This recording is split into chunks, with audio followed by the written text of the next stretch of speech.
நிலைப்பாடு ஜாதகத்தில் 11ஆம் ஒரு அதிபதியும் 11ஆம் பாவமும் அந்த கிரகம் வந்து நம்மளோட ஆசையை நிறைவேற்றி கொடுக்கக்கூடிய ஒரு பாவங்க. அந்த பாவத்திலாம் வந்து ஒரு சுபகிரகம் இருந்தாலும் நன்மை செய்யும், அசுபகிரகம் இருந்தாலும் நன்மை செய்யும். அசுபகிரகம் தான் அளவுக்கு மீறிய நன்மை செய்யும், சுபகிரகம் இருந்தால் அளவோட நன்மை செய்யும். ஏன்னா சுபகிரகம் வந்து நல்வழியில் நன்மை, அசுபகிரகம் தான் தீய வழியில் நன்மை கிடைக்கும்னு சொல்கிறாங்க. ஏன்னா 11ல் எந்த கிரகம் இருந்தாலும் அது நன்மை செய்யணும்னு சாஸ்திரம் சொல்லுதுன்னு வச்சுக்கங்களேன். ஏன்னா எந்த ஒரு ஜாதகத்துக்கும் 11ஆம் அதிபதி தான் லாபத்தை கொடுக்கக்கூடிய பாவமே.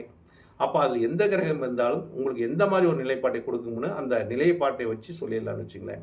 அப்போ கணவன் மனைவி உறவுக்கு வந்து பார்க்கும்போது அதாவது ஆணோட ஜாதகத்திலும் குருவும் சுக்கிரனும் நல்லா இருக்கணுங்க.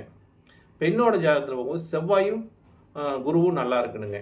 ஏன்னா செவ்வாய்ங்கிறது வந்து ஒரு பெண்ணுக்கு வந்து ஒரு பலத்தை கொடுப்பது செவ்வாய் தாங்க. அந்த செவ்வாய் வந்து சுக்கிரன் நல்லா இருக்கணும்.